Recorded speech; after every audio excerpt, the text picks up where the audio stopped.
Tu veux passer?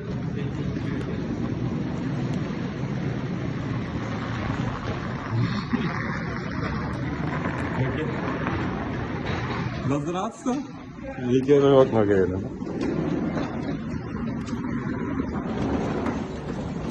Nu naar Qatar.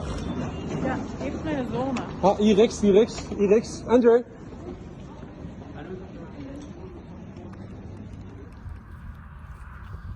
Eh bien, bonsoir tout le monde. Je suis un peu quand même dans la mélancolie aujourd'hui puisque mon fils aîné Olivier, son épouse Debbie et leur petit garçon Alexandre sont partis pour leur habitat au Kenya, à Mombasa. Ils vont retrouver Ludwig avec Siske et leur nouveau-né qui est Nina. Quelle joie de savoir que le plus jeune et le plus aîné se retrouvent demain matin. Entre-temps, ben, nous, ici, on doit communiquer que virtuellement. Et vous savez que c'est en real time, mais pas en real place ensemble. Donc on a dissocié l'espace et le temps, et donc nous sommes tout à fait pas dans ce qui peut s'appeler astral affectif, où le corps peut physiquement se toucher, s'embrasser et s'observer dans une réalité.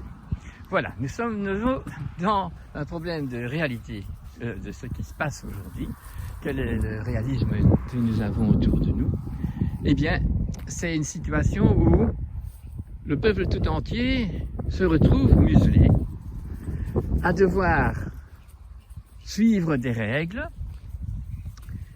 pour lesquelles ils ne sont pas solidaires. Parce que les autorités ne sont pas des autorités, ce sont des autoritaires qui ont pris le pouvoir et qui forcent tous les citoyens d'obéir, pas les yeux fermés, puisque c'est la seule chose qu'on peut avoir, mais la bouche fermée et le nez fermé, à leurs obligations dictatoriales, qui ne font pas du bien à personne et qui ne sont vraiment pas, selon les connaissances scientifiques de la médecine et les connaissances spirituelles de l'humanité, qui ne devraient quand même pas être tout à fait oubliées. Nous sommes ici sur Terre pour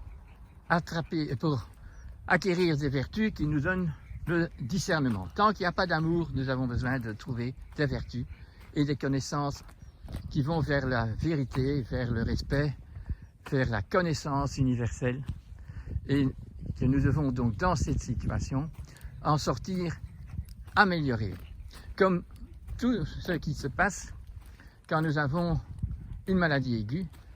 La maladie aiguë, c'est la maladie qui vient tout d'un coup, comme votre grippe, comme peut-être le virus du Covid, mais elle est aiguë et elle est inflammatoire et elle éveille le système physiologique du corps afin qu'il rattrape l'immunité perdue. Et donc, ces virus qui nous amènent une maladie, nous font réagir, répondent à un appel, puisque vous savez que notre corps, il envoie constamment des exosomes, des espèces de virus encore plus petits que des virus. Ce sont des données d'informations qui passent dans le milieu transparent qu'on voit quand il fait clair.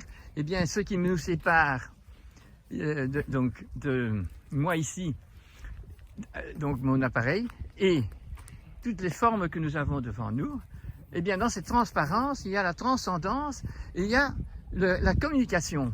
Et la communication est là-dedans, mais elle a toute une partie de communication qui sont créées, donc qui sont des codes génétiques. Le virus n'est même pas encore un être vivant puisqu'il n'a pas de membrane, il n'est pas formé comme une bactérie ou comme toutes les cellules de tous les corps, il est tout simplement il est simplement information. Il envoie des ondes. Vous savez que tout ce qui vit envoie des ondes, il y a des ondes, il répond aux ondes, qu'elles soient magnétiques, qu'elles soient ondulaires au niveau biologique, organique, astral, éthérique. Et donc, Nous, les humains, nous sommes les seuls animaux créés qui sommes dotés d'un néocortex, et on peut dire qu'on est doté d'un don, un don qui s'appelle l'imaginaire, qui s'appelle l'accès à la raison, l'accès qui est en potentiel dans nous, génétiquement, mais qui n'est pas en actif chez nous que si nous l'avons acquis. Et pour ça, il faut acquérir donc des vertus. Et des vertus, ce n'est pas faire ce que mon petit ego égoïste désire, qui ne tient donc pas compte des lois de la nature, n'est pas compte du respect du prochain et du respect de tous les animaux, mais qui parvient à oublier tout ça pour son grand ego. Ça amène donc que nous avons une dégénérescence de tout notre environnement par l'entremise de l'action négative de l'homme. Tandis que si nous travaillons d'une façon saine, eh bien nous obtenons le contraire. Nous avons vu dans l'évolution du monde qu'il y a eu des moments où il y avait des belles civilisations qui ont reçu de la nature en retour des transformations, des métamorphoses des animaux, des plantes, qui allaient répondre au respect qu'on avait avec le terroir. Donc nous voyons que la nature offre et répond à l'attitude saine de l'homme. Oh pardon, donc, hein. Tout ce qui est sur Terre est connecté, tout est unifié, tout a une façon d'agir qui est communiquée par cette intelligence créatrice, qui fait que chaque animal, chaque plante sait comment agir. Il n'y a une seule créature qui est douée de la raison, douée donc de l'imaginaire, et de ce fait qui prend possession d'une liberté, de ne pas suivre un instinct, de ne pas suivre n'importe quoi aveuglément. Il a toujours l'occasion de réfléchir par l'imaginaire, d'arriver à découvrir dans cette transcendance, dans cette transparence, son rôle de son incarnation, le pourquoi il est ici. Et donc, il est libre de ne pas le faire. Mais évidemment, dès que l'homme, en tant qu'individu, refuse c'est ça qu'on disait avant d'avoir été dérangé par un coup de fil, tout est communication. Et la communication, elle est gratuite, elle est facile quand l'homme n'est pas intervenant. Et elle devient magnifique quand l'homme intervient dans une communauté en association avec un discernement, avec un amour pour le fait d'être créé et à la joie d'être vivant, parce qu'alors nous pouvons investir pour faire du bien et ne pas rester dans une petitesse d'esprit, dans un égoïsme. Et aujourd'hui, c'est encore plus grave que d'habitude qu'avant, puisque le monde est arrivé depuis la Deuxième Guerre mondiale, à bien montrer qu'il n'est plus d'accord avec la nature et que c'est un divorce volontaire et scientifique et dans le pouvoir, dans la politique. Nous sommes dans un monde où la politique n'est plus des gens qui sont choisis vraiment démocratiquement après avoir un débat libre et bien fait dans le Parlement ou dans le Sénat, où les gens peuvent encore faire des débats comme se faisait encore quand j'ai étudié le latin chez César et chez les Grecs, où il y avait des gens qui venaient vraiment expliquer. Ici, on ne prend des gens qui se font nommer et qui se présentent comme étant qui n'ont pas été élus et choisis par un public qui est au courant de la sagesse d'une personne et donc si je veux un professeur de maréchalerie, on va chercher en étudiant la maréchalerie de voir des vraiment bons maréchaux qui eux veulent continuer leurs œuvres sur place, mais qui se rendent compte qu'alors comme ils ont acquis de la grande connaissance, qui sont des artisans tout forts, ils doivent aussi se dire c'est normal que si j'ai atteint une qualité de connaissance, une qualité de travail en artisan sur la terre, eh bien je dois donner mon savoir, partager mon savoir et pas le garder pour moi tout seul et pas imposer à tout le monde de suivre mon savoir. On ne s'est pas imposé, ça se partage, ça se comprend. Mais bon, ici on impose des vaccins, on impose un aperçu, donc une persuasion que les virus c'est des méchants et que les bactéries c'est des méchants. On impose tout ça et c'est ce qu'on apprend maintenant. On sort de l'université avec un diplôme et ce diplôme fait qu'on va avoir une spécialité et qu'on va c'est la même chose dans toutes les branches qui nous sont appris, parce que toutes les professions maintenant n'ont plus rien à voir avec le métier, avec la vocation de chaque métier et de chaque homme qui veut rentrer dans ce métier.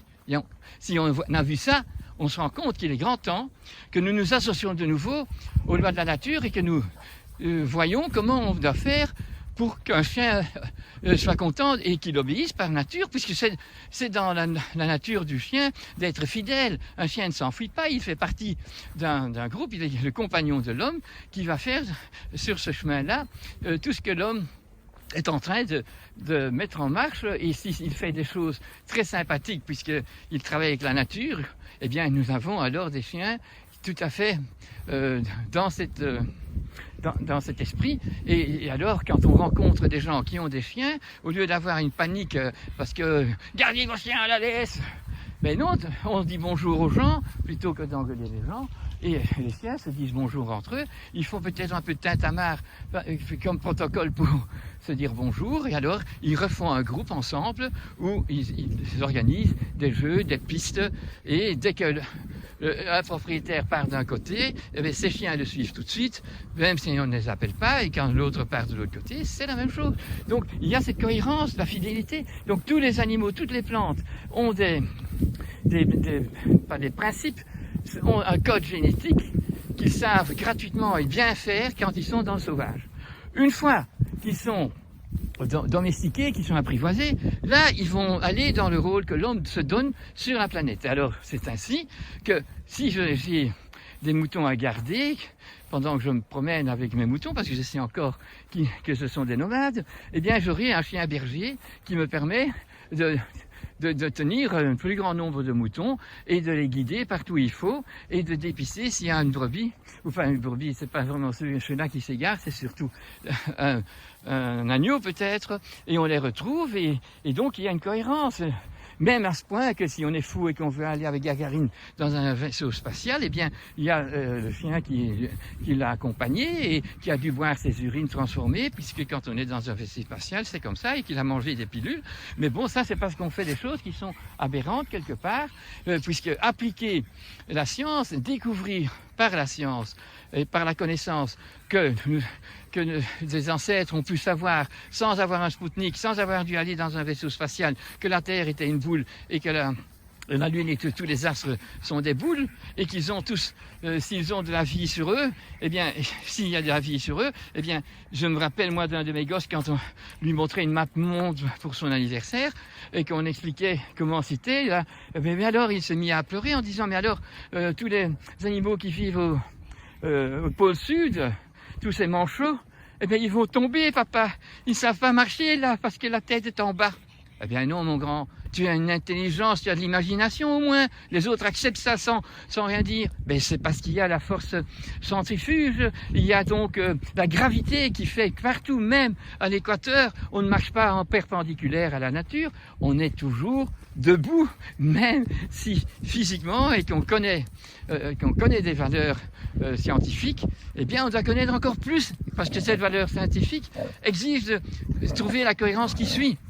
Donc quand vous avez cette transparence entre tous les objets et entre tous les corps qui sont là, qui ont tous un corps âme, eh bien dans cet espace, transparence qui reste transparent la nuit mais on ne le voit pas, eh bien il y a tout plein d'informations qui sont encore biologiques et organiques et qu'on peut découvrir avec des microscopes et avec tous des systèmes de créer dans des labos de plus en plus spécialisés. Mais alors, nous avons une connaissance que c'est magnifique.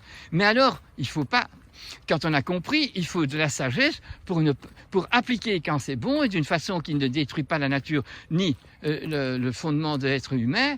Et donc, on ne continue pas d'employer l'énergie atomique parce qu'on sait que c'est une chose qui font des dégâts, qui détériorent toute la cohérence sur la Terre, au niveau physique, biologique et tout. Ça va même plus loin, ça va dans l'espace aussi. Et on sait qu'on a des déchets qui sont radioactifs et qui vont perturber toute la vie sur Terre pour des millénaires. Donc, on doit s'abstenir. On ne peut pas, et c'est par sagesse, on continue des recherches pour comprendre comment va comment est organisée la nature, comment la création est faite, mais on n'applique pas les choses qui ne peuvent que déranger la cohérence et la continuité et qui va faire que la génération suivante va arriver sur Terre dans un monde où on met déjà des masques bien avant ce qu'on nous oblige aujourd'hui. Mais alors c'était encore vrai dans ces grandes villes qui sont des endroits qu'on n'aurait jamais pu fabriquer parce qu'on se détache alors de toutes les lois naturelles et on habite dans des bunkers et on a donc une pollution terrible et cette pollution on peut la mesurer et donc toutes ces poussières sales, eh bien, on peut les empêcher de rentrer dans son corps par le masque. Mais ici, avec la connaissance qu'on a, il est sûr que jamais un masque ne peut protéger d'un virus, mais il ne faut pas se protéger des virus. Les virus ne vont vous toucher que si vous les invitez. Et avec ce qu'on fait maintenant, avec cette perte de force de pensée, de cette droiture de notre planification pour un futur, eh bien, nous diminuons encore notre capacité de défense immunitaire. Non, mes amis, on peut de nouveau se lever, regarder en haut, si on fait des projets. Mais alors, pour faire des projets, il faut qu'on se mette en de plus en plus grand nombre de gens solidaires qui vont vers de découvrir par quelle créativité nous pouvons, chacun pour soi déjà, dans sa petite famille, là où on habite, arriver à refaire des choses pour se recontacter avec la nature et mieux la comprendre, d'être de plus en plus sociable, à chercher des bons débats avec des gens qui sont dans cette recherche, dans cette attitude d'amour, et on va alors découvrir des moyens et on va contaminer le désir de refaire de la joie sur cette terre. Et pour ça, il faut une connaissance de plein d'amour, de respect et de désir d'apprendre et donc de s'activer pour diminuer son égoïsme qui fait notre jalousie, notre besoin d'être fâché, d'être en colère. Non, il est grand temps, mes amis. Ah, ce moment est venu où on doit chercher à communiquer avec le plus possible de gens et de faire des groupes de solidarité, transférer ces vraies vérités pour que un plus grand nombre de monde puisse devenir de nouveau solidaire à notre futur et pour ça, à notre connaissance des choses qui sont là, qui sont présentes. On a des réalités dont on peut savoir qu'elles contrastent, elles ne sont pas du tout en accord avec les vérités de la nature. Et donc, c'est là, on doit essayer de trouver un moyen de s'en défaire, et ça ne peut pas se faire peut-être d'un jour à l'autre, c'est non, mais chacun a un endroit. Bon, quelqu'un qui habite déjà dans un endroit où il a déjà un potager, eh bien là, il va arrêter de mettre des pesticides et de mettre des herbicides, puisqu'il a compris que c'est différemment qu'il faut faire, et alors il va retrouver des vraies semences qui n'ont pas été transformées génétiquement, et il va retrouver les plantes qu'il faut mettre ensemble et pas faire de monoculture. Toutes ces choses, on doit réapprendre puisque c'est perdu et c'est même légalement souvent interdit de faire les bonnes choses. Alors maintenant, on doit nous-mêmes, en tant qu'individus, se guérir de notre égoïsme, de nos peurs, et ça c'est possible, mais il faut faire un chemin, il faut se redresser, il faut chercher, il ne faut pas suivre aveuglément. Ce n'est pas de la solidarité si vous mettez votre masque simplement pour éviter d'avoir des amendes à payer. Hein, mais si vous le faites pour ça, vous vous sauvez d'un problème physique, ok. Mais si vous êtes en famille ou vous êtes où il faut, ben c'est montrer votre visage, non d'une pipe, ne camouflons pas. Soyons des amoureux de la vie. Je vous espère d'avoir contaminé d'espoir. Parce qu'on doit avoir on ne fait pas se faire de faux espoirs, parce qu'on continue comme ça, c'est sûr que tout va mal. Mais si on a vraiment plein d'espoir en soi, ben on aura des forces qui vont nous guider vers des découvertes et des créativités et des rencontres avec d'autres humains qui sont comme nous désireux de guérir soi-même pour guérir le monde, pour avoir des animaux qui vont être délivrés de leur prison, d'avoir des aliments qui vont plus nous empoisonner, d'avoir des médecins qui seront amoureux de la vie et pas simplement des procéduristes ou des vétérinaires qui vendent eux-mêmes des crasses et qui obligent à faire toute chose qu'on appelle médecine préventive quand on sait que la prévention, c'est l'art de vivre et que c'est ça qu'il faut éduquer aux parents et aux maîtres de nos animaux et pas prendre des gens en bonne santé, des enfants en bonne santé, des plantes en bonne santé et les pestiférer parce que là vraiment c'est aberrant, c'est tout à fait des fautes, c'est psychiatrique et maintenant tout ce qui est installé et qui est légiféré va vers ce genre de choses. Bon, on doit se guérir. Et nous, on va le faire. Ben oui.